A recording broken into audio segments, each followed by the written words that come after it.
What's up, everybody? Welcome back to GameScoop. I'm your host, Damon Hatfield. I'm joined now by Greg Miller, Colin Moriarty, Brian Altano. We're about to talk about our most anticipated games of this holiday season, 2013. Topic suggestion comes from ProPat. He says, leading up to the release of next-gen consoles, I was wondering what games from October to December are you most excited for? I was most excited for Watch Dogs. Yeah, funny how that happened. I was too. And I was robbed. I wasn't. I knew things were awry from quite some time. Meanwhile, you and I have been playing Assassin's Creed 4 Black Flag all day long, laughing hysterically. But there's something different about that game to me. That feels different to me than, like, I guess it's the setting that isn't just like, hey, modern city. Sure. You know, like, there's no cell phones. Nobody's calling me the whole time we're playing Assassin's Creed. There's no cars. Yeah. There's cats. Dogs. Pirates. Yeah. So is that one of your most anticipated games? Yeah, for me, I mean, when we saw it at PAX, that was like the turning point for me of like, holy crap, this thing looks awesome. And then playing it today, I'm like very adamant. I've gone through all these tricks of trying to make sure my save will work on my retail PS4 when I get that going. So doing my best to make sure I bring it with me. But yeah, I'm having a great time, and it's definitely living up to what I wanted out of it. It's definitely one of the meatiest next-gen games, too, just in terms of it's like 20-something hours to beat the single player. Yeah. 40 hours to do all the stuff that isn't part of the solo campaign. And Greg and I went in today going, you know, we're going to play a lot, but we don't want to do too much that it kind of like makes it so when we go to play it again on the first day, we have to repeat everything over again. But we've just been doing side stuff, and it's so much fun. It's like, oh, we're going to go over there and do that. Well, no, I'm going to go try to get this note page, or I'm going to go sync all the animus points, or the lookout points. Was there a sweet opening scene where you climb on top? Climbed up a wall in a theater and no one noticed you? No, they didn't do that. You're like hanging around and like you're in front of the walking on candles. people's heads. None of that stuff. Sounds good. Colin, you're wearing a Knack t-shirt. I am. Does that mean it's one of your most anticipated holiday games? No. No. No, I just needed a free t-shirt. No, I like Knack. Knack's good. I played it many times now, and it's a lot of fun. People are going to be really surprised by that game, I think. It's hard, and it's got an old school slant. I think people that grew up with, especially in the 90s, with the Crash Bandicoots of the world and Spyro and stuff like that, will have a kindred attachment to Knack, and they don't realize it yet. No, my most anticipated game is still Resogun. And is that going to be a day one? Yeah, it's a day one PS4 game. It's going to be free for PlayStation Plus. It's from Housemarque, so they're the guys that did Super Stardust and Outland and Dead Nation. Exceptional developer. What I'm happy about, some people give me shit about this, being so excited about this game. Not that really is relevant to me, but what I'm promising you is that this is one of the games where it's just like, it's all about gameplay and just sitting there and chasing high scores. It's not overly complicated. There's no story. Like there's a place for that, and I love that kind of stuff. But this is a game I can see myself for months, just like I was with Super Stardust, just like I was with Dead Nation, playing this game and just chasing high scores and chasing my friends on the leaderboards. It's a great deal of fun. And when I went to Sony yesterday, actually, and played it with Ryan McCaffrey, who had never played the game, he was I don't want to say reluctant, but I'm like, play this game. And he's like, all right, I'll get to it. And he started playing and like would not put the controller down. There was like a line of people behind him waiting to play. And he like just like one more time. He's still there now. He's still there playing. He's got a beard already. He's not on this episode. The other game that I'm really excited about, and people are going to laugh, is I think I'm super excited about Ys Memories of Celceta on Vita. I don't think that's funny. I think it's perfectly valid. Yeah, it's a really promising RPG. Ys is an old school. Played TurboGrafx and stuff. It goes way back, and they remade one or more of the Ys for the DS. And PSP, I have a bunch of them. Yeah. And that's like a really niche series that people still play, and a group of people still enjoy. I've been really looking forward to this game because I feel like this is exactly what I want to play on Vita, and so I'm super jazzed about that game. And it's supposed to come out in November. I'm not sure if that's still going to happen, but that's probably, it goes Resogun and then Memories of Celceta for me. Yeah. Go ahead. I'm super jazzed for the immediate future for Lego Marvel Superheroes next week, and then Batman Arkham Origins at the end of that. I can't get excited about Batman Arkham Origins. I'm not like full throttle crazy about it, but I'm like, it's going to be more Batman. You know what I mean? Sure. It's more Batman, a new Batman story. That's what's exciting. Yeah. With the same gameplay I like. I'm taking a wait and see approach with that one. If it gets great reviews, I'll check it out. And then closer to the holidays, you know what I'm excited for? That Mario game, that name I can never remember. Yes, Super Mario 3D World. It is Super Mario World 3D. Land. Wii U Brothers. Brian, what is the Luigi? Super Mario 3D World. Yeah, not that difficult. There was one I was screwing up. I thought I was screwing it up real bad. The year of Luigi. That is a fantastic Mario game, and it's sort of them going. It's sort of Nintendo saying, "Hey, look, we've given you the same game for 3 years in a row now. on consoles and handhelds and stuff like that. 3D Land was basically the only new step that franchise has taken since Galaxy, I think. And I love all those games. But 3D World is like, it's one step below Galaxy in terms of insanity, but it's right up against it, like it's grounded in a world. You're not shooting off in space, but it's so insane. It's one of the weirdest Mario games they've made yet. And Catsuit is awesome. Yeah, it's really awesome. There's a lot of power-ups that are totally different. The multiplayer completely changes the way you play that game. And it's not like the annoying multiplayer. That was the thing about new Super Mario Brothers when I play it with people on the Wii, right, or like family members.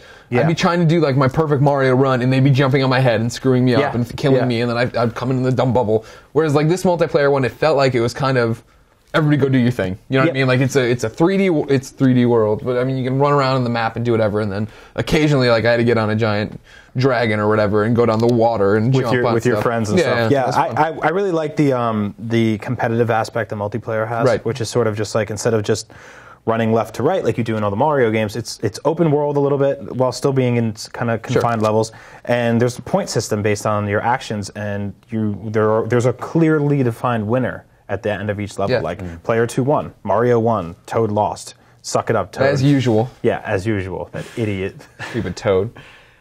There's also Zelda. Yeah, so I mean that could go anywhere right now. I'm not really sure. Really? You're not feeling like 100%? I am, but I haven't played a handheld Zelda that I've like completely fallen in love with. I know what you mean. Since like Link's Awakening, and I really like the DS ones. They were cool. They had some nice touchscreen stuff. What about the Oracle games? Those games were awesome. Well, yeah, I mean that's you're going back to Game Boy Color, right? Yeah, those games, you're going back to like 4 bits.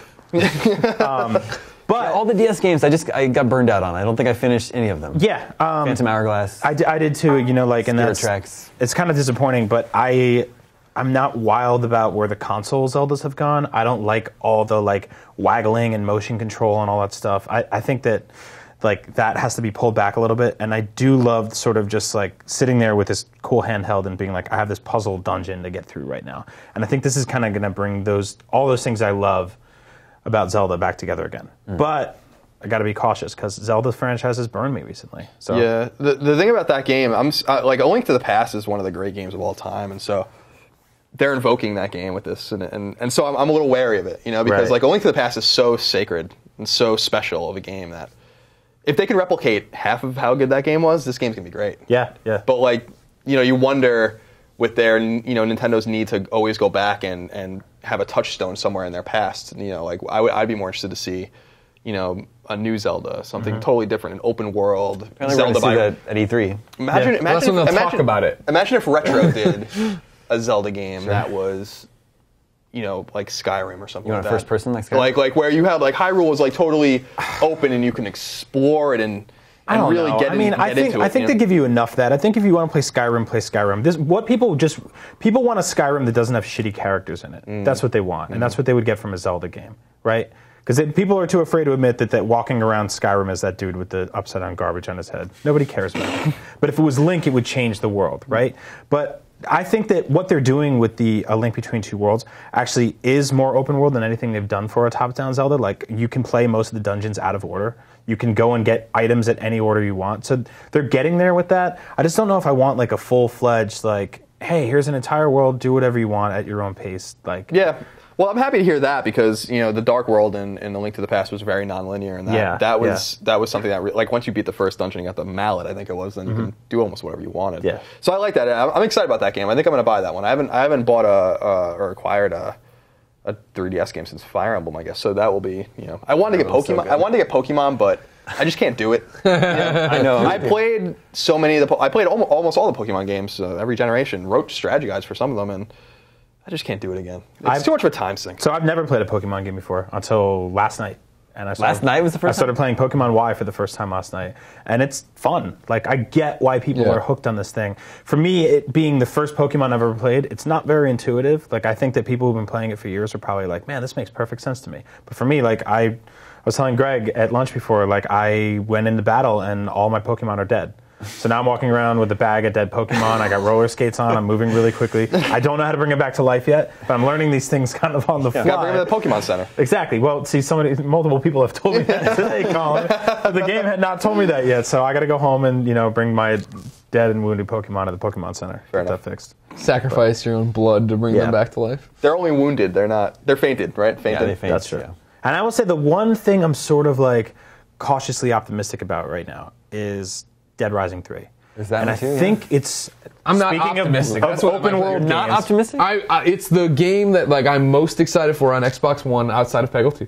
That's what I was going to say. Yeah. At launch, but like having not played it and not really seen much on it, I'm super like, I want to see how this pans out. You know what I mean? Like I really want to see how this reviews and see what people are saying about it when they actually get to go play it. It does feel weird that we haven't really gotten like, here's a ton of time with this game, Right. Right? And I mean, it's a month away. So what's And that's what terrifies me about Right? it, is that we haven't seen. Like I was talking to somebody the other day, and they're like, "Oh yeah, I never got into Dead Rising because it's got those time-based quests, and I feel like I'm being rushed around." Like, and they asked me, "Does Dead Rising 3 have that?" And I'm like, "I have no idea. I don't know." And granted, I'm not like poring over our previews for it. You know what I mean? It's one of those I want to just find out what people think of the final product, not a 15-minute vertical slice of it. But I have no real idea what we're getting into, and it is weird not to have seen so much. I feel like we knew more about the original Dead Rising before it launched than we know about Dead Rising 3. And that's a shame. Yeah. Right? It tells you something, though. Yeah, it does. It's the old, like, the movie reviewers haven't seen the movie until they buy the movie ticket.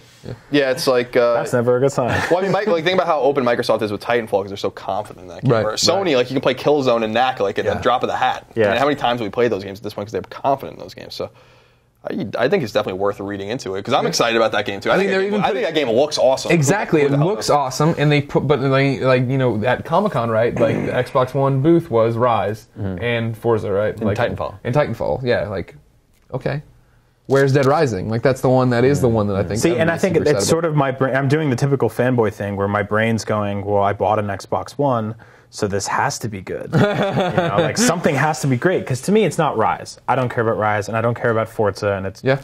Well, that's the way people felt about Zombie U on Wii U, and they were like, we really have to like this game, don't we? Because we're not going to have it. Actually, a lot of people really enjoyed Zombie U. Greg wasn't one of them, but I actually really liked it. It's like how I felt about Fantavision when I bought a PlayStation 2. Sure. Yeah. It's like, well, I'm only going to have this or play Summoner, so I might as well do something. I'm sure you'll have plenty of chances to overrate a bunch of trash on the PS4. Peggle 2 is the Xbox One game. Yeah. Yeah. Is that day one? It's the launch window. It's supposed to be this year, so. Remember, Pikmin was launch window for Wii U. Yeah. Yeah. Missed that boat by a Launch year.